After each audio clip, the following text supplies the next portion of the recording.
अब इसमें ज़्यादा स्पष्ट नज़र आ रहा है। ये तोलोलिंग है। करेक्ट।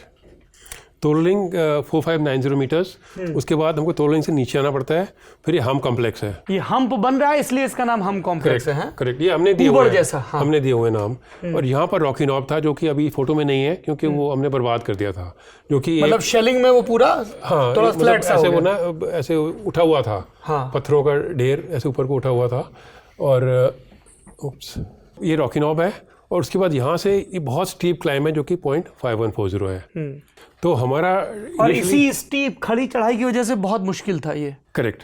मतलब ये सारी फोटो में इतना क्लियरली नज़र नहीं आ रहा है, पर ये जो चढ़ाई है द्रास बेस से लेकर तोलोलिंग की बहुत स्टीप, जिसमें कि हमको मतलब तकरीबन 15-16 घंटे लग गए थे, क्योंकि एक तो मूवमेंट स्लो था हाइल्टीट्यूड होने की वजह से, और दूसरा दुश्मन का फायर आ रहा था। ठीक है, उसके बाद हम तोलोलिंग से आप नीचे उतरोगे, फिर ये जो रॉकी नॉब और हम्प कॉम्प्लेक्स है ये कितना प्लेन लग रहा है।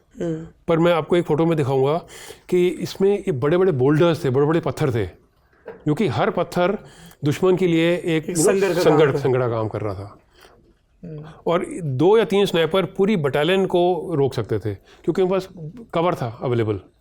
हर पत्थर के पीछे बैठ के स्नाइपर कवर लेके फायर कर सकता था।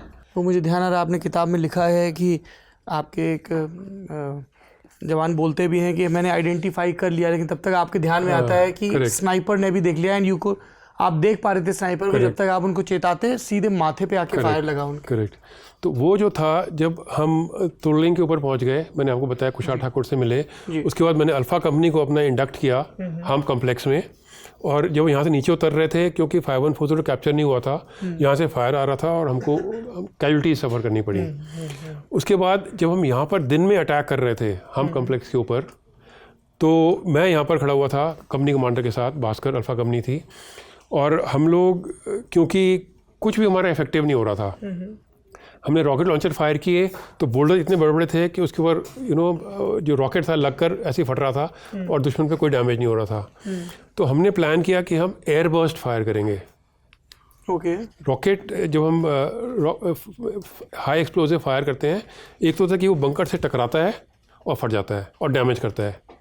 वो कामयाब नहीं हुआ क्योंकि वो बोल्डर्स बहुत बड़े बड़े बोल्डर्स थे।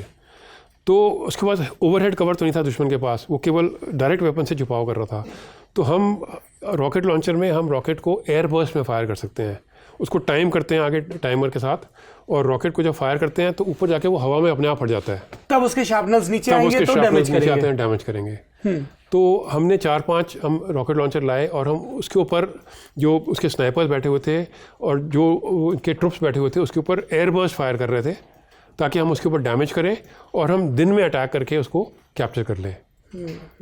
तो मेरे साथ में बिल्कुल साइड में तकरीबन 2 फुट की दूरी पर नायक रणबीर, वो रॉकेट लॉन्चर फायर कर रहा था। उसने एक रॉकेट फायर किया और फिर उसने मेरी तरफ देखा, बोला साहब उनका स्नाइपर है वहाँ पर, मुझे नज़र आया है, अब मैं उसको मारूंगा, अगले शॉट में गिरा दूंगा। और उसने ऐसे नीचे किया, उसने लोड करने के लिए नंबर 2 को बोला लोड कर। तो मैं पत्थर के उस तरफ खड़ा हुआ था, मैंने भी एकदम से ऐसे ग्लांस किया और मैंने देखा स्नाइपर वहाँ पे ऐसे हथियार रखा हुआ रेडी। मैं रणबीर को वो सब लगा के, हाँ रणबीर को मैंने बोला, मैंने कहा रणबीर उसने तुम्हें देख लिया है, तुम पोजीशन चेंज करो अपनी, क्योंकि अगर तुम यहीं पर उठे तो उसने निशान लगाया हुआ है। मैं उसको बोल रहा हूँ, उसका नंबर 2 ने रॉकेट लोड किया और वो एकदम से खड़ा हो गया, क्योंकि जोश इतना ज़्यादा था कि मैंने स्नाइपर को मारना है। Adrenal rush exactly. वो एकदम से खड़ा हुआ, मैं उसको देख रहा हूँ, उससे बात कर रहा हूँ, और वहाँ स्नाइपर ने फायर किया straight here. First casualty? No, this was the 3rd और 4th कैजुअलिटी। यहाँ गोली लगी और वो मेरे साइड में ऐसे गिर गया। मतलब I cannot explain, this is one scene जो कि मतलब मेरे मरते दम तक मेरे आंखों के सामने क्लियर मतलब मुझे नज़र आएगा, और आई कैन नेवर फॉरगेट, ज़िंदगी भर मैं नहीं भूल सकता हूँ। I saw him dying and we were helpless. He kept breathing, slowly, the life ebbed out of him.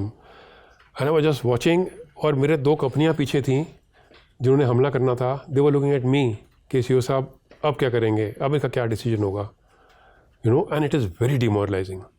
Within minutes, अभी ये रणबीर हुआ, साइड में एक दूसरा स्काउट था, जगन्नाथ था, वाला जगन्नाथ, वो दूसरे इलाके में था, ठक गोली लगी मेरे सामने, he was just, dead. With a Sniper fire again? Sniper fire again. I had to call off the attack. And I went back to Tololing. From here, I came back to Tololing, to look at some other options. So this was the situation that we were going through and the difficulties that we were going through during the attack in these mountains.